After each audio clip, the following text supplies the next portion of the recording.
Buenas noches, estamos en Sanamente de Caracol Radio, su programa de salud. Vamos a hablar de este tema que a muchos adultos mayores les compete, aunque nos puede pasar a cualquier edad, y es importante comprender en qué consiste y su adecuado manejo para darle a la condición de vida algo de naturalidad, porque es un proceso que genera muchos condicionamientos inadecuados, que genera dificultades de adaptación, socialización, en fin, la incontinencia fecal, cuando se nos sale la materia fecal por diferentes causas que vamos a ver y que requiere una atención médica especializada, como el caso de nuestro invitado de esta noche, el doctor Carlos Figueroa.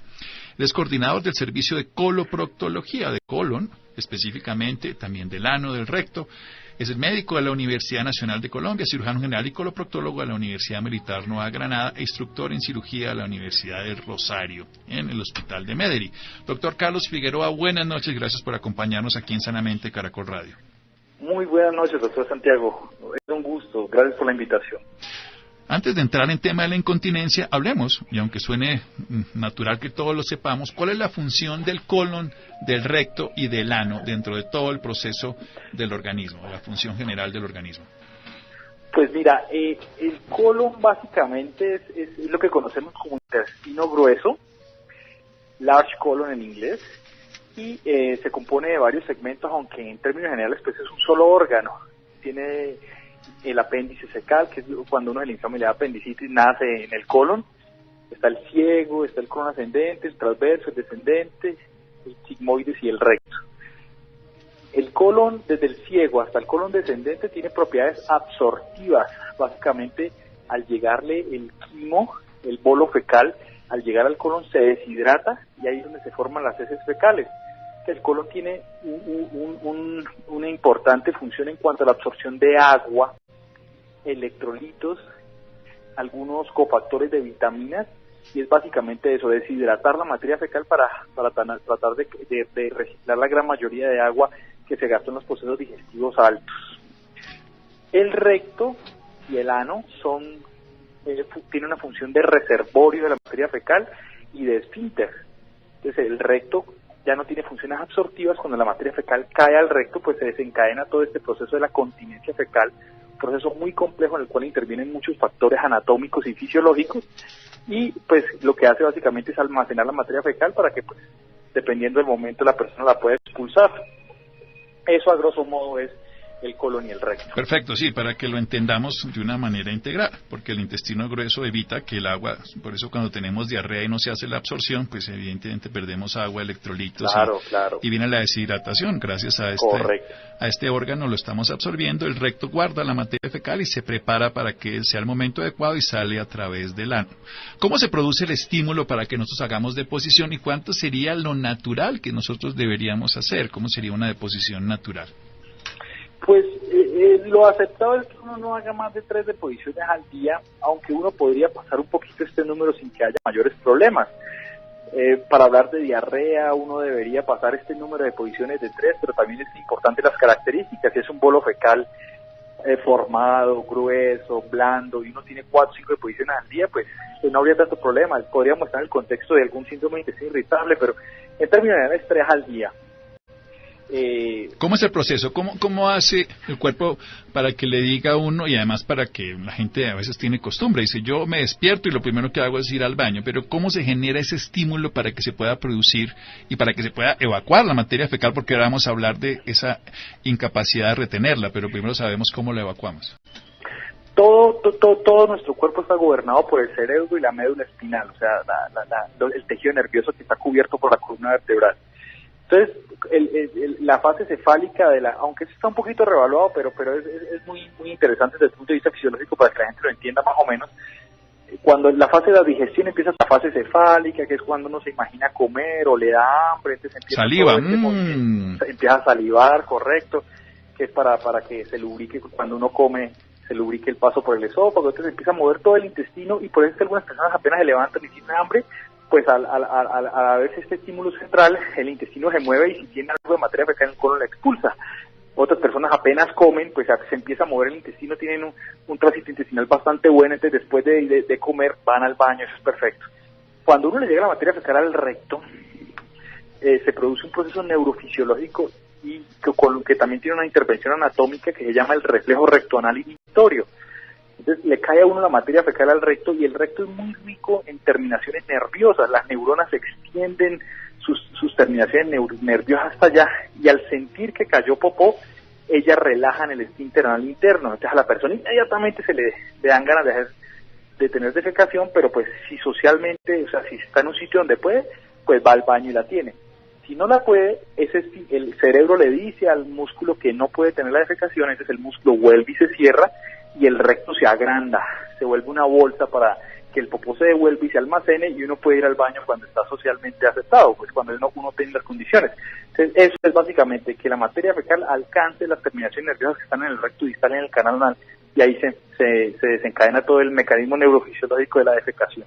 Bueno, y eso además lo ve, el niño pues se demora sus 3 años en poder manejar eso, a veces un poquito más, porque él lo hace espontáneamente, tiene la necesidad, el músculo anal inhibitorio no se activa y simplemente se produce la deposición.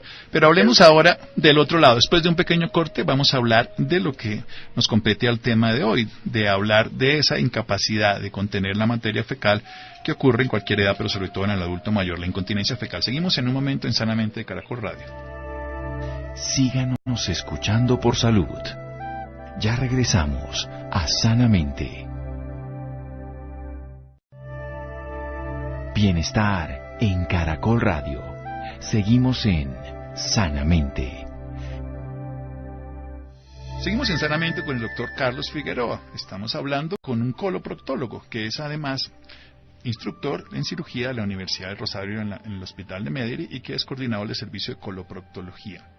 Básicamente lo que estamos hablando es cómo se produce de una manera natural la deposición, un hecho fundamental para todo el sentido de nuestra salud, es retirar los desechos del cuerpo, equilibrando la calidad de agua para que no nos deshidratemos, y que cuando llega a esta parte del final del intestino grueso, que se llama el recto, pues allí se almacena durante un tiempo, produce el estímulo, pero si no es el momento social adecuado y las condiciones ideales, pues obviamente se cierra el esfínter y no se produce esta deposición. Pero ¿por qué ocurre lo contrario?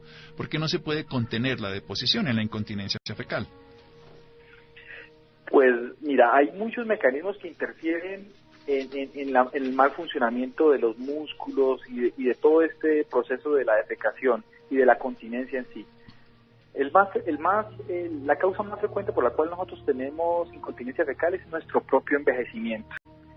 Entonces, yo te quiero decir que la incontinencia fecal, hasta ahora que las personas han encontrado grupos de expertos que se han enfocado en esto, porque estamos siguiendo los lineamientos que nos han traído otros países, en donde la población es cada vez más longeva, pero esa longevidad es una longevidad funcional. Entonces estamos hablando de personas de 70, 80 años que andan en la calle, que aún quieren trabajar. Entonces, al tener una incidencia, es decir, los nuevos casos de incontinencia fecal son de hasta 1 en cada 7 personas mayores de 65 años, pues estas personas se han volcado a buscar el servicio de salud, y en otras partes del mundo han avanzado mucho en cuanto a las tecnologías para el diagnóstico y el manejo de la incontinencia fecal. Entonces, la incontinencia fecal es el escape involuntario de heces o de gases, o la suciedad anal constante. Entonces, es la persona que mantiene con el ano sucio de materia fecal, que no puede contener los gases, o que francamente se le sale la materia fecal. En Estados Unidos, por lo que son gente que le gusta objetivizar todo y escribir todo, se gastan 14 billones de dólares en el manejo de la incontinencia fecal. Entonces, al año, ellos han entendido la problemática de esta enfermedad, han entendido que es la principal causa de que la familia se canse de sus abuelos, la causa número 1 de reclusión de las personas mayores de 65 años en hogares geriátricos es la incontinencia fecal en Estados Unidos. O sea, un desecho. No solamente es el desecho que la persona no puede controlar, sino que se vuelve un desecho desde el punto de vista social. Porque el abuelito empezó a oler feo, entonces si tiene otras enfermedades, pues más carga. Entonces la gente allá, listo. Y tú sabes que allá la mentalidad es un poquito distinta, y el mismo abuelo va y se recluye en ese centro para no ser una carga. De la principal causa y un gasto importantísimo en el sistema de salud. ¿Qué puede gastar la incontinencia fecal? Dicen, de por Dios algunos.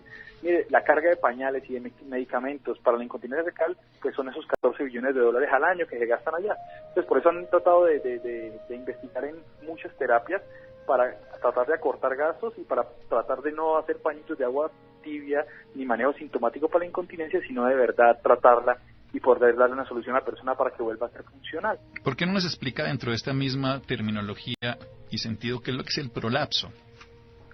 Entonces, acuérdense que en el ano hay una cantidad de músculos que lo que hacen es evitar que se salga la materia fecal, pero también sirven de diafragma, o sea, como una hamaca, una suerte de hamaca para que los órganos de la pelvis no se salgan, entendidos como la vejiga y el recto en el hombre, y la vejiga, el útero y el recto en la mujer. Entonces hay una cantidad de músculos ahí. El prolapso rectal en este caso es que se sale parcialmente el recto. La prosidencia es que se sale completamente. Entonces los músculos ahí ya no son suficientemente fuertes para tener pues que no se salga los órganos pélvicos, que se empiezan a prolapsar. Esa es una causa de incontinencia, porque la persona mantiene con el ano húmedo y sucio todo el tiempo, porque pues ahí se le está saliendo el recto. Es una causa de incontinencia por la misma razón de ser la prolapso, que la persona no tiene fuerza, entonces no puede apretar bien ahí. Otras causas de incontinencia también son los partos instrumentados, partos prolongados, que ocasionan daños en los esfínteres de la mujer, aparte de la edad, los traumas que desde ahí entran los partos, pues. Hay otras causas, la diabetes, enfermedades energizantes como la insuficiencia renal tiene más incidencia de incontinencia fecal, el VIH, hay muchas otras causas, pero principalmente el trauma como segundo lugar y como primer lugar la edad. Bueno, es más común en hombres, bueno, obviamente lo de los traumas quirúrgicos del embarazo y todo, pues es en la mujer únicamente, pero ¿es más común en hombres o en mujeres a propósito de la edad, en las mismas edades? Se ha ido nivelando, antes la relación de mujeres era 3-1, ahorita está 2-1 y casi 1-1 la incidencia y la prevalencia. Se ha ido nivelando, es casi igual en los dos sexos, con un poquito más de predominancia en la mujer. Acuérdate que el parto vaginal per se no es un factor de riesgo para incontinencia fecal. Sí lo es el parto instrumentado, los desgarros, los partos no atendidos en hospitales. Parto en casa que se da de manera espontánea, por decirlo Sí, así. Exacto, esos partos tienen una mayor probabilidad de desgarro si no son asistidos por nadie, pues, porque pues no se puede proteger el perineo y la persona se desgarra tanto la vagina como el recto, y ahí se rompen los musculitos.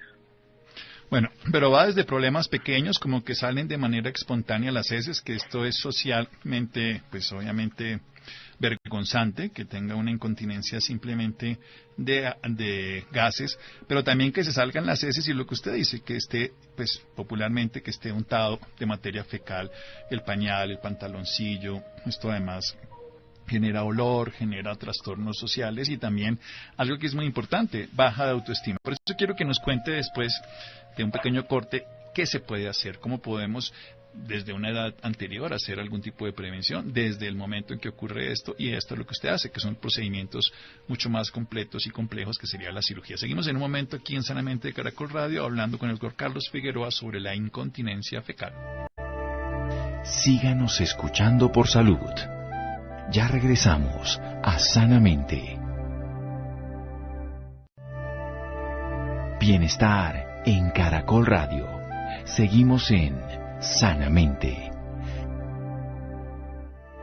Seguimos en Sanamente de Caracol Radio. Estamos hablando con el coordinador del servicio de coloproctología, el médico Carlos Figueroa. Él es médico de la Universidad Nacional de Colombia, cirujano general y coloproctólogo de la Universidad Militar Nueva Granada, instructor en cirugía de la Universidad del Rosario en el Hospital de Medellín. Estamos hablando a propósito de la incontinencia fecal, algo que es más común en las mujeres, obviamente en el adulto mayor que en los hombres, se ha ido acercando esa brecha de 3-1 a 2-1. El parto, si es un parto natural, no tiene problemas con la incontinencia, pero los partos instrumentados, sobre todo cuando hay el uso de fórceps o algo, o son partos prolongados o hay desgarro o hay algún daño anatómico, se puede favorecer este proceso donde ya no se retiene la materia fecal y desde el momento en que ya no hay un adecuado esfínter, puede haber desde la salida parcial o total de la materia fecal o simplemente gases.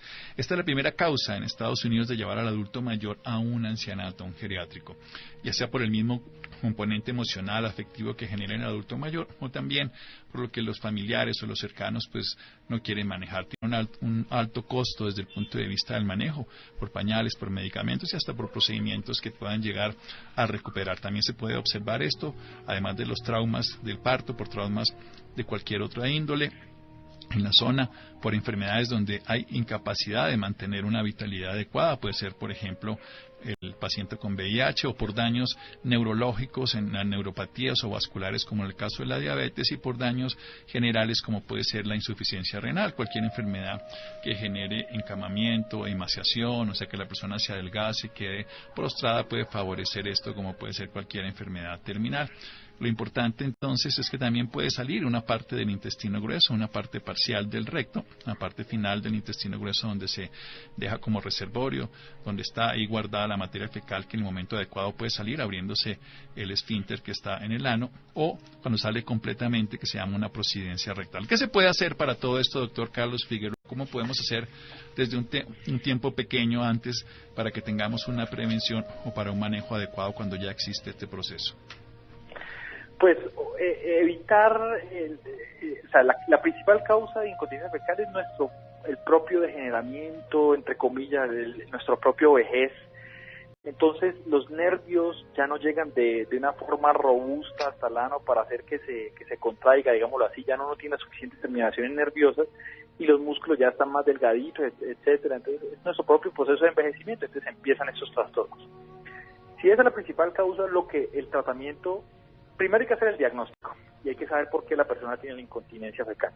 Entonces, hay varios exámenes para saber por qué se presenta la incontinencia. Entonces, nosotros habitualmente hacemos un examen que es con una suerte de baloncitos, de globitos que uno introduce en el ano, son totalmente indoloros y mide la fuerza de contracción del ano, la presión, las presiones que maneja el recto, eso saca unas curvas a los aparatos, se llama la manometría anorrectal.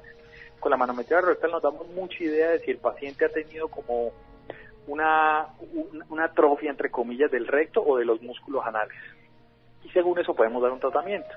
La primera línea de tratamiento es la terapia física. Hay una terapia que se llama terapia de piso pélvico con biofeedback, en el cual le enseñan a la persona nuevamente a hacer contracciones anales efectivas, le devuelven un poco la sensibilidad al recto y la gran mayoría de las veces la persona con esos ejercicios mejora. Hoy en día en Colombia tenemos la tecnología de hacer la estimulación tibial posterior, que es una aguja indolora estilo acupuntura que se pone estimulando el nervio tibial posterior, que es un nervio que está en la pierna, y le hace estímulos eléctricos no dolorosos y ella ayuda a estimular los nervios del ano para que la contracción sea más efectiva y los músculos empiecen a contraerse de una mejor forma y mejor sensibilidad del recto. Cuando una persona, eso es cuando hay una denervación del esfínter propia de la edad. Cuando hay una persona que tiene incontinencia fecal secundaria al desgarro, por ejemplo, pues uno debe hacer una resonancia o una ecografía, mejor esta última, la ecografía la hacemos ahorita y sabemos qué tanto desgarro del esfínter hay para ver si tenemos que reconstruirlo. Personas con traumas obstétricos, personas con traumas violentos por accidentes, personas que le han operado las hemorroides o le han operado fístulas en el ano y han tocado cortar los músculos, entonces uno mira a ver qué tipo de reconstrucciones podría hacer y esa sería la segunda forma, hacer una reconstrucción primaria. Ya cuando se agotan estas opciones o el paciente no respondió a la primera y no era candidato a la segunda, hay otros agentes en el mundo que no tenemos acá que son para, uno inyecta una ácido hialurónico, colágeno, para devolverle un poquito más de volumen a ese ano, volverlo más robusto y que se evite que se salga la materia fecal. Aquí no lo hay. Pero aquí sí llegó una tecnología que es relativamente nueva en Colombia y en América. En Europa ya lleva décadas implementándose, que es la estimulación de raíces sacras. Estimulación de raíces sacras es un tratamiento supremamente efectivo para la incontinencia fecal. Lo hacemos en Colombia, en distintas ciudades, en distintos centros. Y lo que uno hace es estimular un nervio en la columna vertebral, que es los nervios que salen por el foramen sacro S3. Tú le pones una agujita que es relativamente indolora en un procedimiento muy sencillo, la verdad, muy corto. ¿De consultorio, quiero decir? No. Aquí en Colombia no está aprobado en consultorio. En Estados Unidos y en Canadá, por ejemplo, se hace en el consultorio. Aquí toca en salas de cirugía bajo sedación, pero es un procedimiento muy corto. Se introduce este electrodo, se estimulan estos nervios y estos nervios hacen trabajar al ano y los nervios que llegan al ano trabajan todo el tiempo y le devuelven la continencia al paciente un 80% de las veces. Entonces ahí uno tiene varias alternativas. Te estoy diciendo que hace 5 años lo único que había que hacer era para gente darle terapia, loperamida para que el popó estuviera bien duro y listo, no había nada más que hacer. Hoy ya tenemos cualquier cantidad de terapias estas 3 intervenciones que te cuento. Aparte, siempre hay que quitarle la diarrea al paciente, darle formadores de bolo fecal, interactuar con la nutricionista, interactuar con la fisioterapeuta. Pero eso es maquillaje, por decirlo así, aunque suene horroroso. Hasta lo que me está diciendo, claro. Que hay personas que tienen diarrea crónica. ¿Sí? Entonces, por ejemplo, tú sabes que nosotros a los 20 años podíamos jugar 3 partidos de fútbol en un día. Ahorita a duras penas uno juega 1. Entonces, por ejemplo, si tú al ano le pones la materia fecal sólida, él siempre, a cierta edad, él siempre puede responder. Pero si lo que hacemos es estarlo estresando con materia fecal líquida, ahí vienen los accidentes. Tanto es que a veces llega el paciente y uno simplemente con cambio en dieta, una persona ya mayor de 65 años, tú simplemente le haces cambio en dieta, la pones durita en el estómago, se le quita la incontinencia del todo. Entonces es una valoración médica adecuada, siguiendo ciertos pasos, ciertos parámetros, cualquier cantidad de algoritmos ahorita que ya manejamos todos los proctólogos en el mundo, y aquí en Colombia ya lo manejamos por el manejo de la incontinencia, y la verdad los resultados ahorita están siendo muy satisfactorios.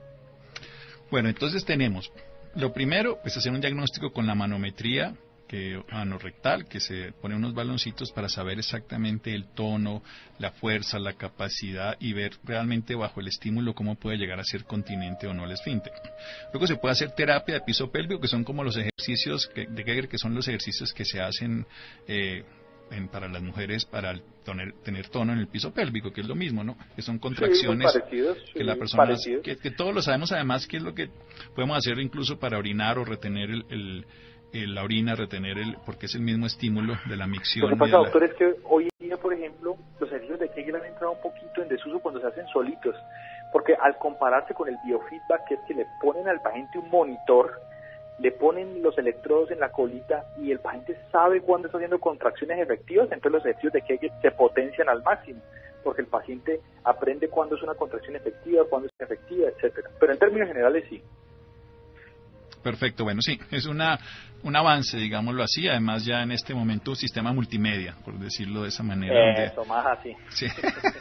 Actualizando, esa sería la forma, pasamos de la libreta a la tablet.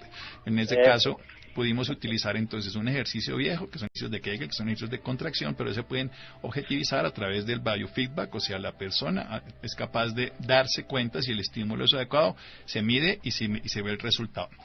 La otra que nos estaba diciendo entonces, la estimulación tibial posterior, no, antes me dijo eso, estimulación tibial posterior, que es el estímulo de un nervio que está cerca de la rodilla, donde eso se favorece también el estímulo, que es una especie de acupuntura, pero con electricidad, una electroacupuntura. Luego la ecografía, que va a determinar exactamente si esto, sobre todo en un trauma puede ser por un desgarro, puede ser por una instrumentación de un parto, y se puede reconstruir, o sea, es una cirugía realmente donde ustedes pueden llegar a coser, a suturar, a poner ahí puntos, para decirlo de esa manera, incluso injertos también se podrían hacer de músculo, para que el músculo, pues porque si puede haber destrucción, no solamente en esto, en casos de tumores, que conozco casos, por ejemplo, que quedan incontinentes por lesiones y que se pueden volver a reconstruir. No solamente me refiero cuando hay que hacer cirugías de llevar el colon a otro lado, la colostomía, en fin. También, que no se hace en Colombia, que usted habla de ácido hialurónico y colágeno. Y lo que me llama la atención es esto último, que usted dice que es un procedimiento con un 80% de éxito, 4 de cada 5 pacientes, que es la estimulación de las raíces sacras. Recordemos que de ahí salen las raíces nerviosas, esa es la parte, la columna, cuando se llega a la pelvis, la parte posterior, donde ya se forma sacro, de ahí viene precisamente de sagrado, el sacro, este órgano, este hueso que se une al final de la columna y que tiene raíces nerviosas. Entonces se hace una estimulación, ya se hace bajo sedación, en un ambiente hospitalario, con un 80%. ¿Es un solo estímulo que se hace una sola vez o se tiene que repetir varias veces? No, tú dejas el electrodo. Entonces esta cirugía consta de 2 tiempos quirúrgicos, digámoslo así. Este procedimiento consta de dos tiempos quirúrgicos. El primer tiempo coloco el electrodo. Ese electrodo va a los nervios que salen por el foramen sacro S3. Lo dejo ahí alojado, hago unas pruebas con una radiografía durante la cirugía y me doy cuenta que está bien ubicado. El paciente me responde a ciertos estímulos y lo dejo conectado a una pila externa. ¿Usted se acuerda, doctor, que nosotros escuchábamos música por lo que llamamos Walkman? Por supuesto. Ya eso no existe, entonces... No, pues es que a nosotros nos tocó cassette, pero bueno. Eso, donde uno metía el cassette para escuchar la música. Claro. Entonces, eso va en la cintura del paciente y él se va para la casa de una cirugía ambulatoria, que ocasiona muy poca morbilidad, muy pocas complicaciones me refiero, y muy poco dolor. La gente se va para la casa y hace un diario de incontinencia. Si el paciente mejora el 50% de sus síntomas, se considera prueba positiva. Generalmente los pacientes llegan, doctor, estoy feliz, esto me ha cambiado la vida, ya no me hago popó, he mejorado mucho. Entonces uno dice, listo, entonces vamos para la segunda tiempo, que es introducir esa pila que está externa, la metiendo dentro del cuerpo. Es una pila que mide unos 3 por 3 centímetros de diámetro, se introduce adentro del glúteo y el paciente queda con ese generador adentro, y ese generador es la pila que va a estar estimulando el electrodo todo el tiempo. Ese aparato va a estar prendido todo el tiempo durante la vida del paciente o hasta que deje de funcionar. Los estudios en el mundo pues tienen, pues como todo en el tiempo, pierde algo de efectividad, etcétera, pero los resultados funcionales de los pacientes son muy buenos. Ellos quedan muy felices con este procedimiento. Obviamente no es para todos, hay que tener una buena estadificación del grado de incontinencia, haber encontrado otras causas y corregido, y si no, pasamos a este punto y los resultados son muy, muy buenos. Hay que entender todo lo que usted había dicho al principio, ¿no? Los gastos multibillonarios que existen en Estados Unidos, pero que también los que hemos tenido pacientes, adultos mayores que se quejan de este proceso, pues el tratamiento que existía, como usted dice, es cambiar la materia fecal, tener paciencia y ponerle pañales, pero veo que hay una evolución que además existe en Colombia, en varios centros institucionales, que se hace un procedimiento, bueno, usted habla en 2 tiempos, obviamente, pero si esto puede hacer que el 4 de cada 5 adultos mayores puedan tener una vida natural, normal, que se puedan defender por sí mismos y que puedan tener algo que es la higiene personal de una manera natural y no sentir que están siendo objeto de burlas o se sienten incómodos, pues obviamente su vida va a cambiar. Me encanta que nos haya podido enseñar de este tema y esto es algo que lo vamos a agradecer. ¿Cómo lo podemos ubicar a usted o en su institución para que las personas puedan llegar a tener, doctor Carlos Figueroa, la posibilidad de acceder a una revisión? Hay que recordar que no todos los pacientes serían beneficiados por este tipo de electrodos en el foramen que se llama la salida del nervio S3, algunos simplemente con algunas técnicas como lo que hablábamos de un ejercicio con biofeedback o de algún otro estímulo tibial, en fin, lo que sea útil para cada caso. Qué bueno que me das la oportunidad para echarnos una cuñita. Así como tú decías, la coloproctología, aunque llevamos décadas en el país, digamos que no ha tenido la difusión, nuestra especialidad. La incontinencia fecal es una enfermedad catastrófica que le damos toda la importancia del caso, pero nosotros los cirujanos colorectales nacemos en el contexto del cáncer de colon y del recto, que es un cáncer relativamente curable cuando lo encontramos temprano. Entonces, los coloproctólogos somos los cirujanos del colon recto y ano. En todas nuestras EPS afortunadamente hay que exigir al EPS que nos remita de él si es pertinente, preguntarle al médico sobre nuestra existencia y nuestro papel en las patologías que manejamos nosotros. A nosotros nos pueden, en todo Colombia ya estamos, aquí en Colombia hay cerca de 28, aquí en Bogotá, en Colombia hay el doble quizás. A mí me consiguen en el Hospital Universitario Mayor Mederi. Allá atendemos 5 o 6 EPS, y también estoy en el Centro de Enfermedades Digestivas Good Medic. Por internet podemos ver, pero básicamente... Deme un teléfono. ¿Dónde lo 642-7200. 642-7200. El doctor Carlos Figueroa. También me pueden escribir al correo electrónico carlos.figueroa ¿sí? @mederi.com.co. Perfecto, por cualquiera de las vías. Entonces, en Mederi 642-7200, carlos.figueroa@mederi, así como suena, .com.co para hablar sobre este tema. Esto es un tema muy incapacitante y una respuesta terapéutica. Aquí hemos hablado con varios coloproctólogos, el doctor, por ejemplo, Jaime Escobar, que está en la ciudad de Medellín, que trabaja allá. Nos ha dado aquí 2 programas específicamente sobre el tema de hemorroides y sobre el tema de fisura anal, que son temas que son para muchos temas que no se quieren hablar, pero que precisamente porque no se quieren hablar no se manejan adecuadamente, y hay que hablarlos, claro, y hay que poderlos trabajar. También, por supuesto, hemos hablado varias veces sobre cáncer de colon, pero estaba hablando sobre esos temas que aparentemente no son graves y resulta que son más incapacitantes y más comunes y que tienen manejo.